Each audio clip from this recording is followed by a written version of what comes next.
Hello, everyone. Thank you all so much for joining us today. And first and foremost, a big congratulations to all of you. Everyone that is joining us here today has received an offer of admissions to a program in the arts, and we are all so very excited for you. My name is Megan, and I am a student recruitment officer here at the University of Toronto, Mississauga, or UTM, as we like to call it. I'm joined today by three current UTM students who are currently in upper year arts programs and are here today to provide you guys with all the insights into the arts and UTM. I will give them all a moment to introduce themselves. Yan, why don't we start with you? Hello, everyone. I'm Jan. First off, can you hear me? We sure can. Awesome. So, hi, everyone. I'm Jan. I'm a third year student studying economics, political science, and a philosophical program called Ethics, Law, and Society. I live off campus, though I do live in Mississauga broadly, and my favorite color is royal purple. Amazing. Thank you.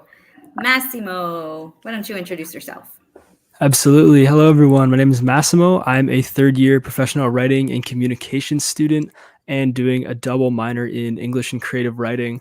I also live in Mississauga off campus. I commute every day, and my favorite color is orange. Amazing. Awesome. And last but not least, Pearl, take it away. Absolutely. Hi, everyone. My name is Pearl. My pronouns are she, her. I'm a third year at the University of Toronto, Mississauga, studying a major in French LTL, which stands for Language Teaching and Learning, as well as a double minor in English and Education Studies. I also live off campus in Mississauga, and my favorite color is red. Awesome. Thank you all so much. So those of you joining tonight, we have a wonderful little event planned for you this evening or morning or afternoon, depending on where you're joining us from. Feel free to introduce yourselves in the chat if you want to, and let us know where you are joining us from. And for this evening, I do have my colleague Felicia hidden in the background who will be supporting the chat today. So if any questions come up, do pop them into the chat and we will do our best to get to them. So with that, let us get started. Pearl, I'm going to start with you. When you started applying to university, was UTM the only place that you had applied to? And if not, what in the end made you choose UTM? Sure, absolutely. That's a great question. So I'd say, yes, first of all, I did apply to other universities and other campuses. But there were a couple of reasons that I chose UTM specifically. I'd say the main three would probably be program location and maybe financial reasons. So coming out of university, I knew that I wanted to pursue English broadly. I knew I slightly wanted to pursue French, though I was still sort of discovering that. And looking at the program plans and looking online at the English program at the University of Toronto, Mississauga, it seemed interesting enough with courses that I found really engaging, things like post-colonial literature, queer literature, as well as academic societies, which let's call them sort of academic clubs, program clubs, that had a lot of opportunities that I thought seemed really cool. So that was one of my reasons. The second was location, the fact that I do live in Mississauga with my family, and when applying to universities, I was very big on sort of convenience and proximity. As being able to move out wasn't really a possibility for me. So my commute to the school is around 40 minutes, which allows me to come back and forth from university to home and be a little more comfortable while also pursuing my studies. And then lastly, I'd say financially, I was really interested, and I don't know if I should be mentioning this, but I was really interested in the sort of automatic entrance scholarships that are offered by our campus that I found that like some other universities didn't quite offer. That for me, I know tuition can be and is often expensive. And I found that that scholarship really helped me decide to choose the university so that I could ease into my first year while being a little less worried about my cost for education. So I definitely say those were the three main things that drew me to this university and this campus specifically. Amazing. And actually, still on that note, how did you find your transition from grade 12 to your first year of university? I'd say my transition was very unique, let's say. I graduated high school in 2021 and entered university in that same year. And I'm not sure what year our viewers experienced the COVID-19 pandemic, or at least the start of the pandemic during. But for me, I definitely came into university, into my first year, starting online for a semester and then moving into a hybrid, half in person, half online semester. So I definitely think that I have a pretty unique experience, as most of my peers do, in my year as well, where I was dealing with a lot of different transitional experiences. But I definitely think um, I'd say it was a little challenging at first. Coming in, figuring out the differences between high school and university, I had a lot of difficulty with like self-regulating or trying to figure out my work ethic and how to, get the most out of my time in university. And so first year, first semester was a very big experimental period where I took a bunch of different courses, where I tried to involve myself in a few opportunities or as many as I could while also being online, connecting with my peers, and also tried my best trying to like regulate myself and figure out, okay, this is how university works, this is how I have to do my studies, these are what the professors are like. And so it was a very challenging transition, but I found that, connecting again with those opportunities, with upper years resources, all of that for me was really useful. And then coming into my second year and moving a bit in person allowed me to connect with my peers, allowed me to make some friends, and all in all, I'd say definitely was an experience. Amazing. Perfect. Thank you. Jan, over to you. You said that you were in political science, economics, and ethics, law, and society. Did you always know that that was what you wanted to study? Um, it ended up working out in the end, but it was messy, honestly. I had a very messy process. So when I was in high school, I took a lot of economics courses. So yes, economics was always there, but I actually also took a lot of computer science courses. And then I ended up not applying to either and going to commerce. Okay. And so there was like a lot, but what ended up happening is UTM has this system called the alternate offer. And basically, if there's a full offer, full program you're applying to, there's just no space, but U of T still thinks you're a great potential student, they'll send you a different offer to a program that does have space. So I got an alternate offer to the social sciences and humanities, and I ended up going with that. And then by the end of my first year, yeah, I chose my main three, which I mentioned at the start of the stream. So, I hope this just goes to show that even if, anyone in the stream is still sort of lost in the sea of opportunity, so to say, don't worry, it'll work out. There's so many supports available at the University of Toronto. Well, and this does actually bring me to my next question. So, Massimo, over to you. If a student decided that they wanted to change their program after their first or their second year, is this possible? And have you ever changed your program? Absolutely. I had a similar experience where I started off in one program and moved to another. I actually started my first year in commerce, realized I didn't really like it. I wasn't doing so well in it. And even despite your GPA, regardless of how low it is, you can still change programs. There's a thing here at UTM called POST, which is a program of study, if I'm not mistaken. And there are different types. There's type 3, type 2, and type 1. And no matter what, if you wanted to switch like from day one, you could do type 1, and that's open to everyone. Type 2 is open to most students, and type 3 is a bit more competitive. But as long as you meet with like program advisors, there's a lot of ways that you can help customize your own university path. So after my first year, as I said, I wasn't doing as well. I didn't really enjoy it. I actually ended up doing some summer school courses, and I fell in love with professional writing. It was a lot of fun. In English was my major originally, and professional writing was my minor. And just this year, actually, I switched, and I'm in my third year. So just think you don't need to have everything 100% planned out in first year. You can still make changes. You can still try courses in other programs. There's a lot of wiggle room when it comes to finding out what you want to do. Thank you. Awesome. I see that we have a question in the chat. I will ask this to all three of you. Is there any way I can prepare for my first year? So maybe one hot tip. We'll start with Pearl. Yeah. Yeah. I think if I could give a hot tip, it's something that I did and I found it really helped me going into my first year is definitely and this as someone who's received an offer, I believe if you choose to go to UTM, you will find this out. We have something called Eagle Connect, which is sort of a summer program that's offered to students, and you're automatically enrolled in it. And it means that usually you'll be paired with an upper year mentor, and every week you'll be learning a little bit about sort of a first year experience and what it all entails. So I definitely think that for me as a student, when coming in, especially because I was online, I was very worried about like, am I going to do well in my first year? What's university going to be like?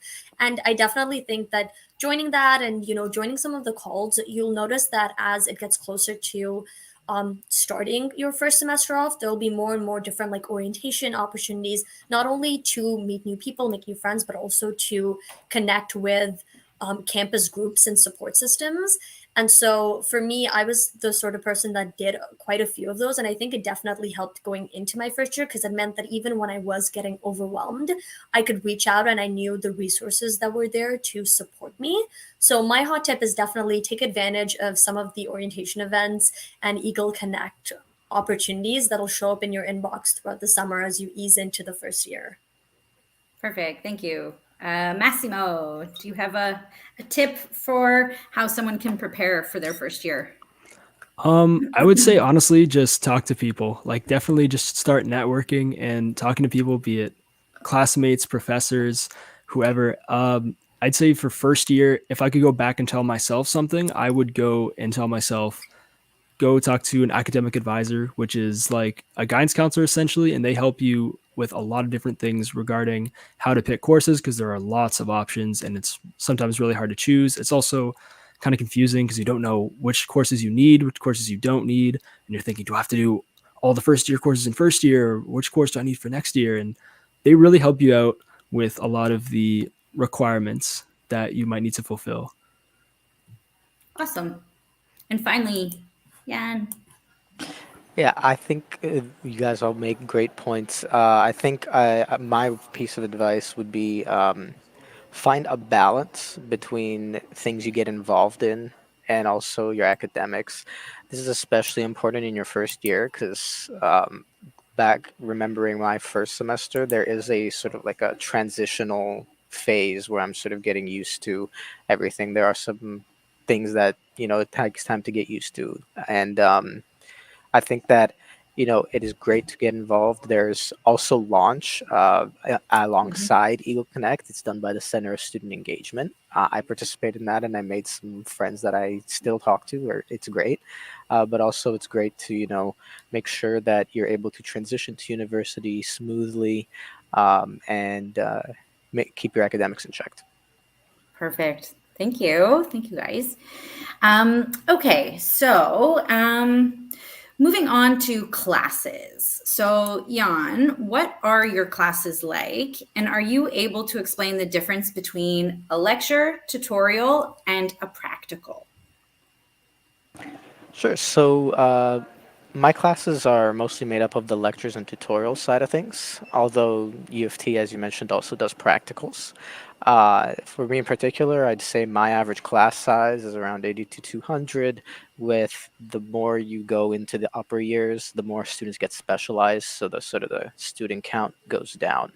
I think every one of my classes, I have no complaints. They're all very engaging and down to earth. My professors and teaching assistants, or we'll refer to them as TAs.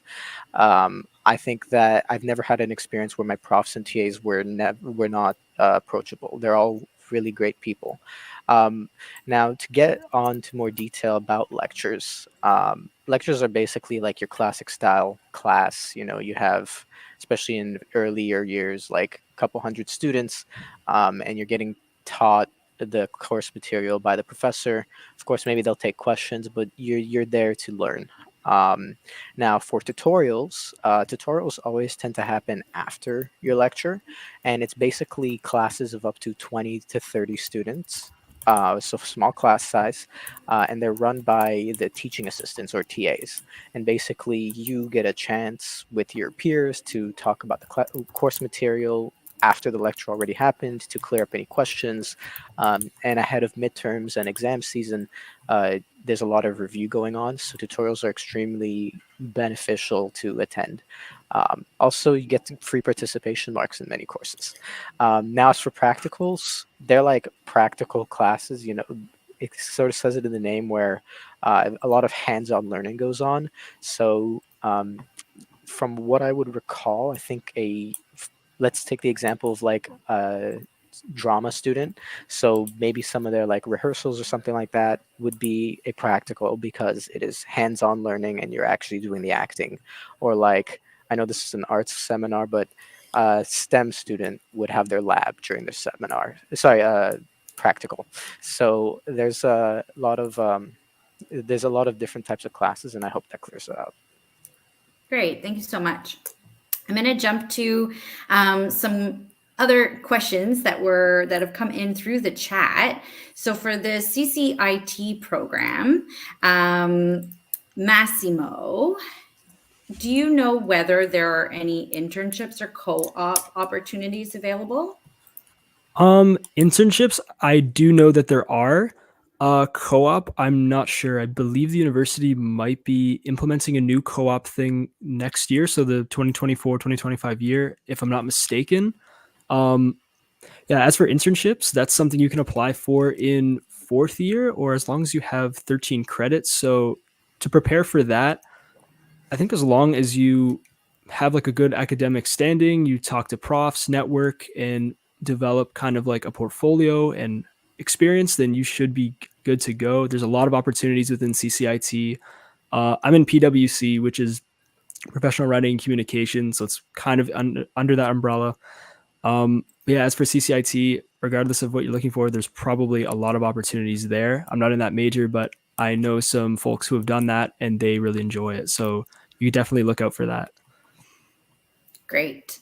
A question here from Kayla. When we start picking our courses for first year, what advice do you have through this process, especially if there are so many choices? Pearl, do you want to take that one? Sure, absolutely. So you typically start picking your courses for first year somewhere in the summer. Each year of students gets a specific time slot or like start day to start enrolling in courses. I believe for students, don't quote me on this, you'll find official timings, I believe further in the year, but it's somewhere around the start of July or the end of June. And when you're doing that, I'd say the biggest thing to look to is the academic calendar. So this is something that maybe you'll get more familiar with as you go throughout the process and, as you get closer to enrolling in courses. But we have something here at UTM called an academic calendar that typically goes through different programs and course requirements. So if you're looking to get into a specific program or if you're looking to stay on track with your program, it'll tell you the specific courses that you'd want to be taking in your first year. And so that's something to definitely look at because that'll let you know, okay, this is a course that I'd want to take. This is a course that I might have to take. And then you'll probably have some space for electives. And that's the space where you can really try to experiment or try to go a little out of your comfort zone and start exploring some of the choices. If there are a lot of choices and you find yourself overwhelmed, typically, like I mentioned, I believe Eagle Connect does have, upper year students to connect with. But at the same time, I know that there's also academic advisors that you might be able to connect with. Like Massimo said, they're usually your best bet for being able to talk through your programs and really understand them better. So I'd say definitely those two resources, as well as the academic calendar, are the ones that I'd be looking for to decide the courses that you're trying to take in your first year. And know that if you do take some courses, there is a drop date where you can get a refund on courses. So let's say you take an English course and you start off and you're like, I hate this course. I have no idea what I'm doing here. You can drop it and you can pick up another course. There's typically a bit of leeway in there. So don't fret about, when you're picking your courses that, oh, these are the courses I'm going to have to stick to no matter what. And I can't switch in and out of them. Awesome. Thank you. And now, We have a question as a commuter student. So I know all three of you are commuter students, but Jan, maybe I'll hand this one over to you. Are you able to discuss maybe the advantage and disadvantages of living off campus? The student is planning to live on campus, at least for the first year, but then any advice for commuting afterwards? Yeah, so first off, great move to choose to live on residence in your first year because every first year gets guaranteed residence if they apply. So that's a good choice. Now, for commuting afterwards, there are the pros and cons. The pros, obviously, with living on campus is everything's much closer, and you also get access to the meal plan. So it's an easier payment option when you say you want to eat or something like that. Um, Now, a pro to commuting is I know I feel pretty flexible because at least where my place is, I'm surrounded by transit options, which I'll get to in a moment in more detail because I get to be like I'm very close to several cities, so I get to visit, say, friends, or I'm right now actually in a public library, so I get to see a lot of different facilities. Um, Also, another advantage of being a commuter, our UTM Students Union gives us free transit. So, as part of tuition, you get a free transit pass. You just scan your phone on the Presto machine, and you get the whole thing throughout your entire studies. And it's honestly a great perk because it saves you hundreds of dollars. So commuting is definitely a welcome option at UTM, hence why all of us are commuters. Awesome. One more from the chat for now. I'm going to throw this one to Massimo. If you want to switch programs in the beginning of the first year, do you have any tips on how you would do that? I'm not sure if you can switch programs at the beginning of first year. Typically, how it works is you get admitted into a program, but you're kind of in the program, but you're actually not. So essentially, what happens after your first year is you apply to something called POST. I think I mentioned it earlier. It's called Program of Study, and that's where you are officially admitted into a program. So let's say you go into commerce, like I did, for example. You're in kind of like the introduction to commerce. And then after your first year, you would apply to that again during the post period. There's usually a time, I believe, either spring or summer, where you can apply for that. And you can apply to multiple programs as well. Like, let's say you apply to one program and don't get in, you could apply to like five. And then you have a time frame where you're able to choose which programs you want to do. And there are different combinations. Typically, there are I believe it's specialist major. You could do a double major and then a major and two minors. And those are basically your options, but still a lot of flexibility. So you can find that out typically after your first year. Awesome. Thank you. Pearl, a question for you. Are you able to describe your overall experience in the UTM Arts program, including what initially drew you to this program, and how your expectations might have evolved over time? Sure, absolutely. So I can speak more specifically to, again, my programs as a French language and teaching and learning student and an English and education studies one. But I definitely think that coming into university, my expectations were, let's say maybe I didn't have a lot of expectations. Like in my head, university was like this big fun time and you do a lot of studying, but I didn't really have a clear idea of what that looked like until I finally got into university and started looking at the things offered. So definitely the amount of opportunities that are offered for students, I think, is something that I didn't expect, because as a student that's in sort of three slightly different but in similar vein of programs, there's quite a few things that students can do on campus that are constantly being offered. Like I mentioned, as part of your program, you're usually part of an academic society that's, a society based on the program that you're part of. And depending on that, there's a lot of opportunities that come through that usually an undergraduate coordinator will be sending out to you, will be showing you, will be mentioning it to you. And then on top of that, you also have professors that you can talk to find additional opportunities, these being internship opportunities or sometimes also paid opportunities on campus. And then, as well as the amount of events and different things going on campus, those are things that I didn't quite expect when I first came in. So I definitely think that my experience in the arts program has been really interesting, because I'm the kind of person that does like to take advantage of a lot of the opportunities that are given to me. And some of the things that are involved are things such as in your courses specifically, you'll be allowed to do experiential learning opportunities, is their official name. But more broadly, they're just opportunities for you to get involved in the things that you're learning about. So, for example, in one of my education studies courses that I was taking that was about equity, diversity, and inclusion, we had a chance to do a sort of 20-hour internship where we were able to choose a broad variety of things to be able to do. For me, it was volunteering and working with um, community organizations, but I know a lot of people chose to help support teachers in their schools, helped with sort of equity and diversity organizations. And so those things are involved with the classes that you take, and oftentimes can be marked, which means that it's an incentive to do something that you like, but also something for your grade. And so I know I'm sort of pushing forth the idea of all of these opportunities, but for me, it really was an expectation that evolved and kept growing, and that I wasn't really thinking of when I was first thinking about the program. So yeah. Awesome. Yeah, thank you. Massimo, are you able to speak to the flexibility and the customization options within the UTM arts programs, such as double majors, minors, or interdisciplinary studies? Absolutely. So I'm currently doing a major in two minors. Both of my minors are pretty similar. English and creative writing, they're in the same department, which is English and drama, I believe. As for my major, still a lot of flexibility there. What's nice is there are a lot of different courses you can take within your major typically. Like you have required courses that you have to do, but then you have a lot of options with courses.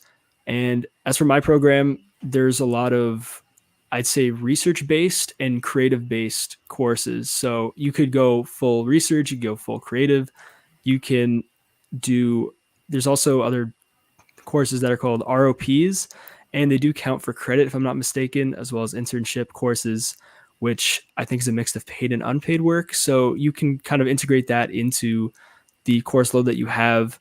And even though you have to apply for it, if you do get in, it is a really beneficial thing. I'm planning to do that next year. And yeah, there's a lot of flexibility between, especially if you choose to do like a major and two minors, you have like the most variety you can get. And typically the requirements aren't as heavy. Like you have a lot of options that you can choose from. Awesome. Yeah, thank you. Um, Jan, we have a question from Caroline that she's asking, what does a philosophy class look like? And is there room for discussions, or is it mainly the professor explaining concepts of philosophy? That is an excellent question. Basically, I'd say in the first year courses, there's a lot of intro. Uh, Most of the discussion, and you get graded on this, is tutorial in lower year courses. Now, and that's like your first year, because a lot of students might be taking it as electives too, so they need to sort of balance between actual philosophy students and people taking it as part of a breadth requirement, which to high school students, that's like an elective. So we do have sort of an elective system at U of T. Now, once you reach even your second year, I'm taking both a second and third year course of philosophy this year. I can say that there's much more discussion even in lecture. One of my professors for PHL 365, that's issues in political philosophy, she actively makes it so that the students would be split in half and then they debate each other on certain ethical issues. And we debate her on something like that. And then to get full participation marks, you'd have like a slip called an exit ticket before you'd leave the class to write like your opinion on like the topic of the class. Say it was like, I don't know, the legality of drugs or something. So there's a lot of broad range of topics. Although initially in your first year, you'll probably get more lectured, so to say. Um, even though there is discussion in the tutorial, I'd say that as the class size gets slightly smaller, like I mentioned earlier, when everyone specializes in upper year, the profs love talking to students. And I mean, I gotta give a shout out to the philosophy department because they're my favorite department. But so yeah. Awesome. Pearl, we have another question here that is it difficult to balance work, school, home life in university? That's a really important question. Definitely one on my mind when I transitioned to university. I'd say the answer to that is not necessarily. It definitely can be, as we're all maybe sort of anticipating. Work, school, home life. As a student, I do have around two jobs that I do currently. And as well, I have my courses and, home life in general. And typically, I know a lot of friends at university that do carry at least one job that they're managing as well as doing their courses. And so I definitely say it's a balance that you need to learn and experiment with. So, for example, when I was coming into my first year, I started off taking around 4 courses, which is could be a typical course load. 4 to 5 courses, I'd say, is pretty typical for most students coming in. For me, I started out with that and I was finding it pretty hard to manage. And I'd planned to take an extra course in the winter semester. And I quickly realized I don't know if taking 5 courses is for me. So I had to, reprioritize, reshift around what I was trying to do. And I think that's the main thing that you'll have to practice and learn to do when you're in university is reprioritize, try to strike up a balance, but don't be afraid to experiment with different and new balances. Each person at UTM has such a unique journey on what they're doing, how they're balancing school, work, extracurricular, and home life. And it's definitely a challenging experience. And don't be afraid to, stumble a little. Don't be afraid to try something new, but then say, okay, I learned that this is not for me, because there's also a chance that you might try something new, or you might try to take on an additional responsibility and you find out, wait a second, I can really manage this. And actually, I'm a pro at doing this thing. And that's really an important thing to be able to figure out. So I'd say definitely know that it's okay to stumble and, reprioritize if you need to, but also don't be afraid to take on new opportunities to try different things to find out what that balance is for you, because it's going to be personal and it's going to be unique. And you might have a lot of people telling you specifically what to do or how to strike that balance. But at the end of the day, you are really the only person that can decide what that's going to look like for you. So, yeah. Awesome. Perfect. Massimo, do you want to tell us what is the creative writing minor like? Sure. Creative writing minor is a pretty interesting minor. I'd say definitely differs a little bit from English. I feel regular English is fun and there's a lot of fun courses you can do. Aside from just theory, the creative writing minor also has what I like to call theory and practice. Like you learn about how to write creatively, but you also get to write creatively and collaborate with other students. So typically that's through workshops. I think eventually in fourth year you do seminars, or I know there's a capstone project course where you actually get to make like a giant portfolio. Essentially, it's a creative writing workshop. But prior to that, in second and third year, you basically get to write a variety of things. You get to write short stories, poems, scenes, and you learn everything from like dialogue, characters, all sorts of different elements. You get to edit with like just alone with classmates. You usually form editing groups, and that's something that is super beneficial because you learn through the process of editing. And obviously there's the prof and TAs that help you along the way with making a portfolio and learning how to write effectively. And it's definitely a lot of fun.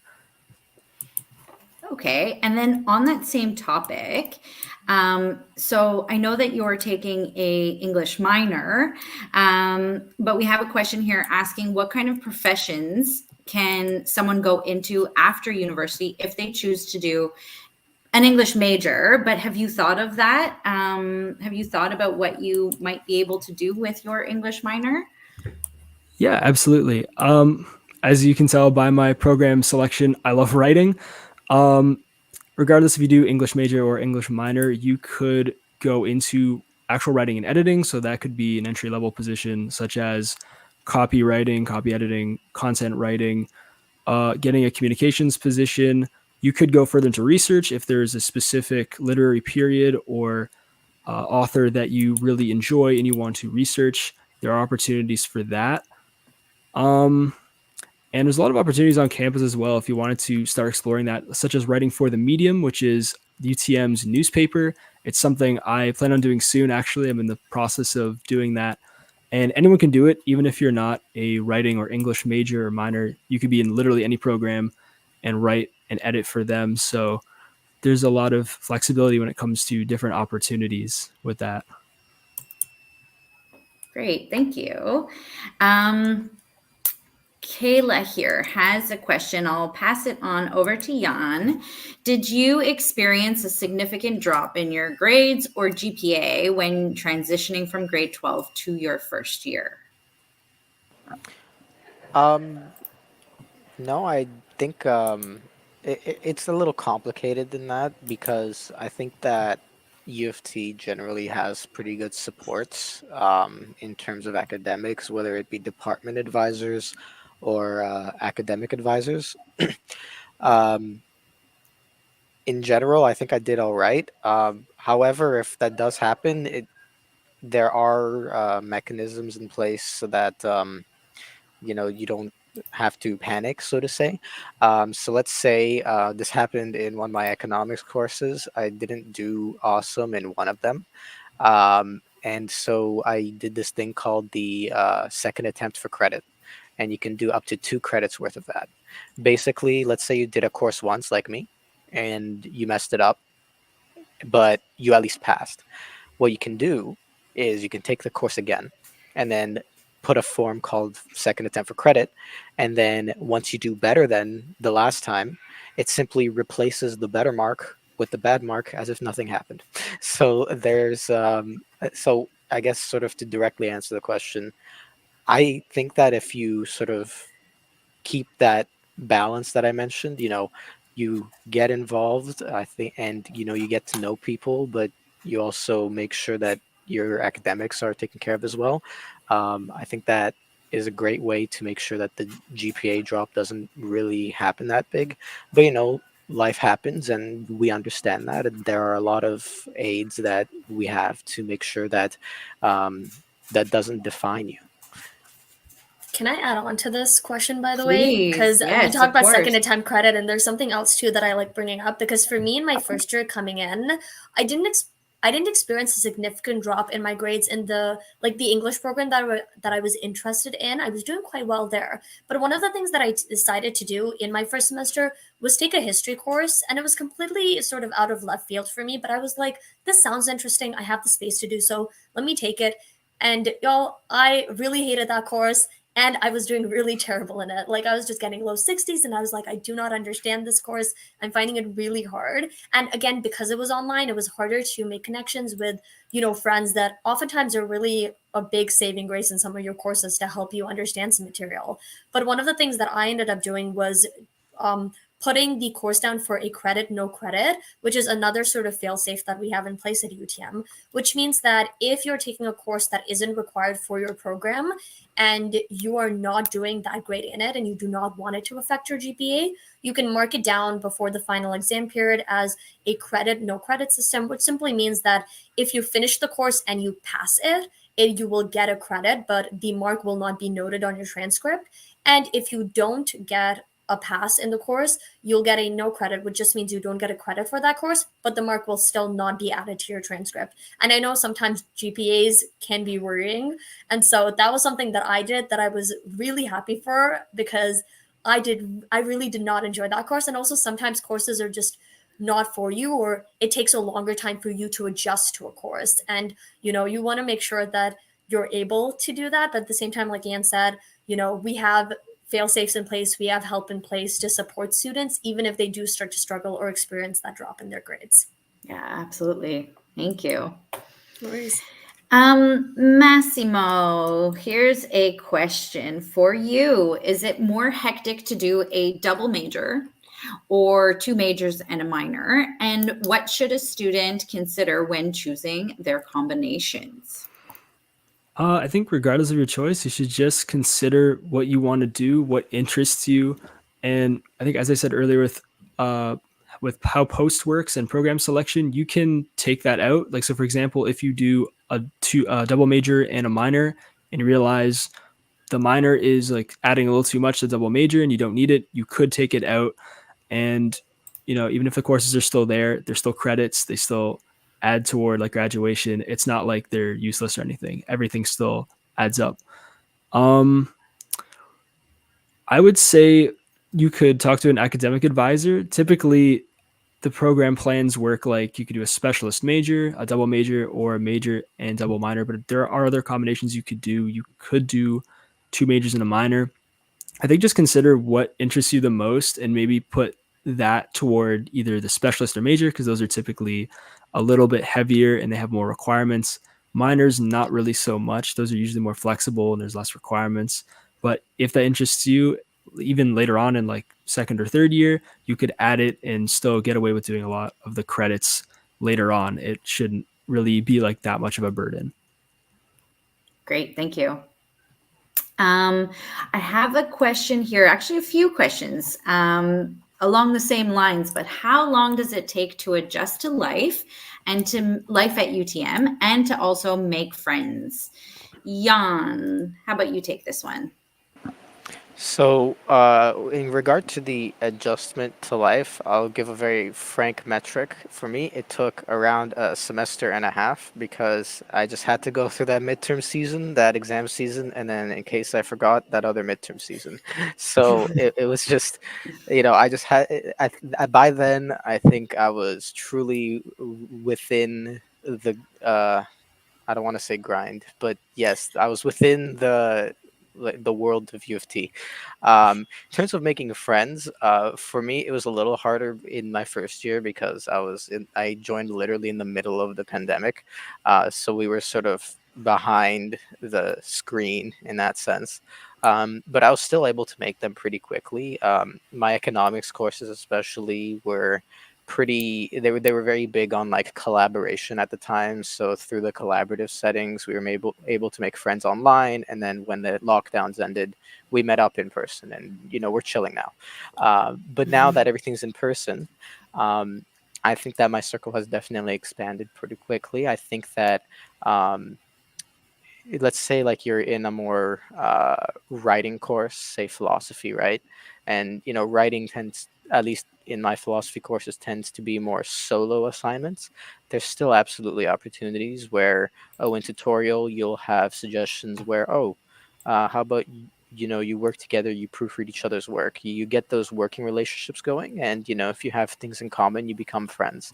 UTM also has a big club culture. We have like 200 plus clubs at UTM alone, and then if you include the like several hundred at U of T in general, which you can also join, there's so many people you can meet in fields that you're interested in just by joining the clubs, attending socials. I think that um, beyond adjusting academically with the midterms and the exams, there's a lot of opportunities if you seek them to make friends pretty quickly, I'd say. And if somebody was experiencing, let's say, social anxieties, how would Me for you real. cope with that? Are there, yeah, do you have any tips on how they might be able to cope with that? So I mean, I guess my initial anxiety was sort of made easier because it was the pandemic, so I could like take it at my own pace. But in general, I think people are very respectful on campus and they'll respect your boundaries. So if you're more introverted or a little more anxious like me, um, I don't think that I don't think anyone's going to be there to try to force you into an uncomfortable situation. And I think that's where the clubs sort of get involved with.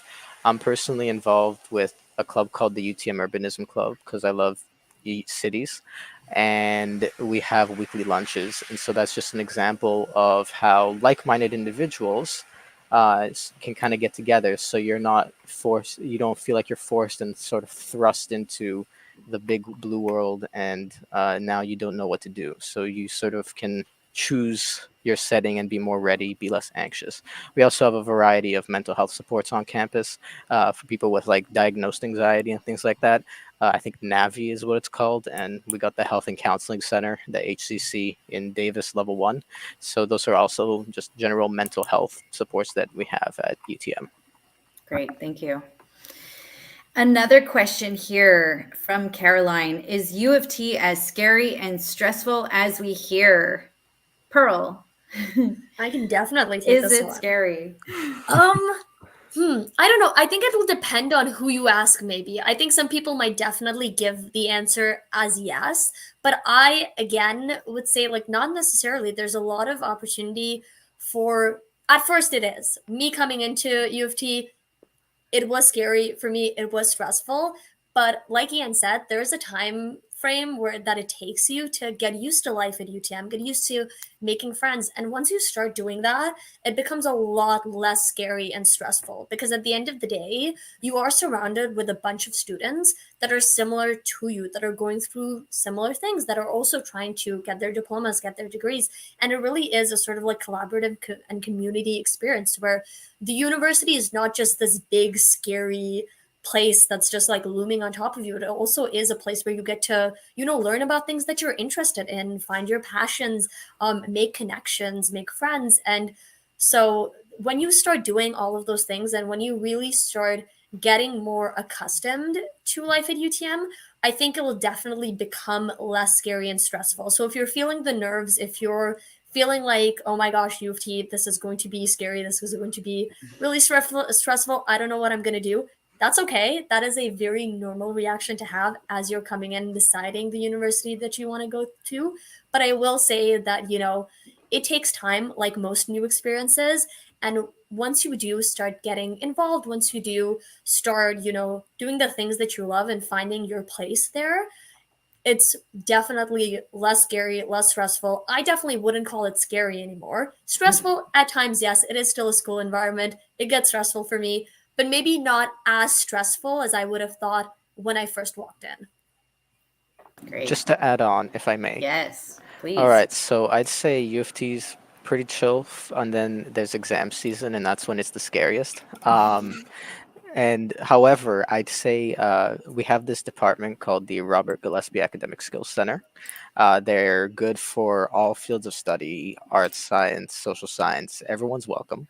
And they do these things called facilitated study groups, number one. So, centralized groups with whatever course you're taking, and people going through the same struggle get to study together, and you get to learn study habits. Now there's also these things called exam jams. Basically, at the peak of the fear of exams, because you don't know what's going to happen, basically the exam jams happen, I think it was the week before or the week during, the exam season. And basically profs sort of help with exam review, but also the Robert Gillespie Center, they bring like stress dogs and like free food, which is my favorite part personally, and other nice perks to make sure that it makes things a lot more easier. So that kind of goes back to how I say U of T in general is great with its supports. Great, thank you. Massimo, what are some of your favorite places to spend your time at on campus? That is a good question, and it's hard to pick one, honestly. One of the places I go to the most is Blind Duck. So if you don't know what that is, it is a pub on campus. And don't worry, it's not just alcohol. They serve a lot of good food. There are daily specials that you can get, and those are definitely worth it, especially Tuesday, because there's free or wings for five. I think it's eight wings for $5, and a lot of people vouch for that. If there's places you want to study, for example, on campus, you can go to a variety of buildings. The instructional building or IB building has a lot of space. CCT building has a lot of space. Typically, I'm there because a lot of my classes are in that building. And if you wanted to get into more like athletic or sport related stuff, there are drop-ins at the RAWC, which is the school gym. So I believe it's in gym A and B, if I'm not mistaken. They have some drop-ins for different sports, be it volleyball, basketball. I think eventually they'll have soccer outside. I think that's only in the spring. but a lot of people there are very friendly, and that's how a lot of people I know made a lot of friends. So if you're into that, there are a lot of different options there. Great, thank you. I have a question here from Kayla. Going into social sciences, so I will pass this on to Jan. Do we choose courses that align with our major interests, or can we choose our major within the social sciences right away? Are you able to answer that? Okay, this is an admissions question. So basically, the way it works with the post system that Massimo mentioned is you apply to the university to what you're interested in, like the program category, and you apply to a bunch of courses, and then you actually declare your major at the end of the semester. So the quick answer is no, you don't apply to social sciences right away. You apply to them in March, April, once you're getting your exams and final midterms done. Um, basically, it's a little complicated because some majors let you do have really low requirements, and you can see this in the academic calendar that we mentioned earlier. But basically, in your first year, you're taking courses that let you take the major. I think the best way I can express this is through my political science major, actually my economics major. Um, in first year, I was in social science, and economics is considered a social science. So that's an example of how I applied. I got into for the interest of social science, but I wasn't in economics yet till the end of the year. Now the academic calendar, if we can put the link up, told me that throughout the first year, so that I could be an official economics student, I need to take Eco 101, Principles of Microeconomics, Eco 102, and then some calculus or finance, depending on my choice. At the end of the year, after my exams, I went to Acorn, that's our course enrollment tool and major declaration tool. I declared my economics major now that I had the courses that were required. And by like June-ish, I was approved, and that's when I became an economics student. Of course, that's how it works. Some majors got different requirements. Some minors can be applied to instantly, like my ethics, law, and society. But the main majors, yeah, they need you to do the whole process I did with economics. Great. Thank you. So, in the interest of time, we do only have about 5 minutes left. And so, I do kind of want to give you each the opportunity to maybe give advice, or what would be your advice to give to students who are considering the UTM and the arts program based on your own experiences? What is your best advice? Pearl, let's start with you. Sure. I think my advice, and I've probably mentioned it a lot, but I'm a big, believer in, again, like getting involved. And I definitely think that when deciding, where to choose a university, and what you want to be studying, I think I'd put out that same information of, start doing a bit of research on, again, the events that you can attend. Things like these are really useful, and things that, I went to a few when I was coming into first year, but there's definitely more that I could have attended. And it's really nice because it gives you a chance to connect with actual students that are going through the experiences and, are actually working on things that you can ask your questions to. So I definitely say, start going to more events. Campus tours are a great way too, sometimes if you're able to talk to some student ambassadors that might be able to give you more advice. And then also, something that I didn't quite do, but I'd say I'd advise is to start going on some of like the social medias that exist. We have obviously the UTM Future social media pages, but then again, a lot of our clubs, a lot of our academic societies will all be on some form of social media, usually Instagram. And through that, you can really start to delve in and look at all of the opportunities and different things that are offered. So specifically for me as an English student, I'll usually look at the EDSS, which I believe is like the English Drama Student Society Instagram page that often talks about their opportunities.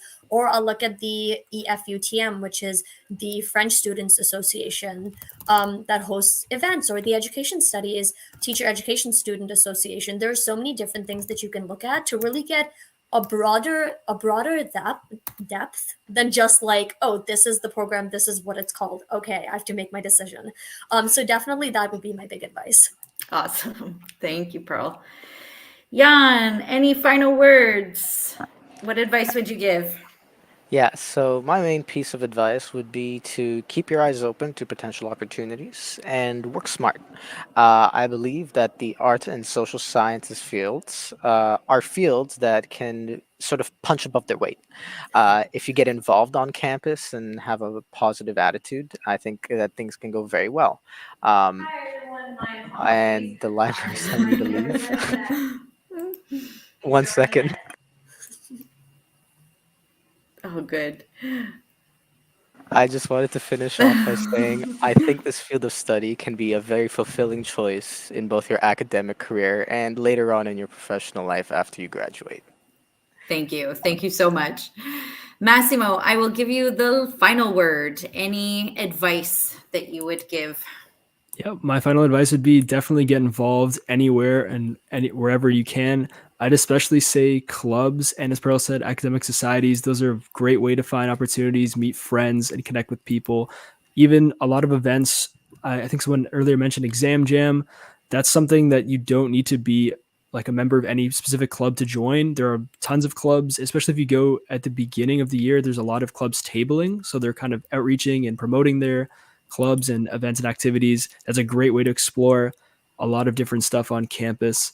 And a lot of clubs will just have stuff going on throughout the year, just in the middle of certain buildings. And you don't even have to be a member. You can literally just walk by, talk to people, and just join in. You don't have to make any huge commitments. You're free to do whatever you want. Just keep your eyes and ears peeled for any opportunities that are on campus and consider them. Yeah, amazing. Thank you. So with that, this does conclude our event for this evening. I do want to encourage everyone attending this evening to keep checking your emails for any future events that might be of interest to you. We do have a variety of events that are coming up. Something like our Discover UTM event, where student ambassadors will take you on a guided virtual tour and show you the day in the life of a UTM student. So that's always a great opportunity to connect with current students as well. For any international students that are with us this evening, you'll also be invited to upcoming sessions that will connect you with our International Education Center. So that's going to be very helpful for you. They'll be able to help assist you with immigration and visas. So just be sure to keep checking your emails. Again, a big thank you to our 3 student panelists, Jan, Massimo, and Pearl. Thank you guys so much. Your student point of view and your insights into UTM and the arts has been so valuable and so appreciated. We're so grateful that you guys were able to join tonight to share your experiences. Of course, a big thank you to everyone watching. Thank you for taking the time to join us again. And a very, very big congratulations. Thank you, Felicia, for supporting the back end. I know the chat was going awesome. It was going nuts, and that's amazing. That's what we want. So thank you, Felicia. And then thank you. Congratulations. Have a wonderful evening. Have a wonderful day wherever you might be. And we all look forward to seeing you in the fall. Bye, everyone. Bye, Bye. everyone. Bye-bye.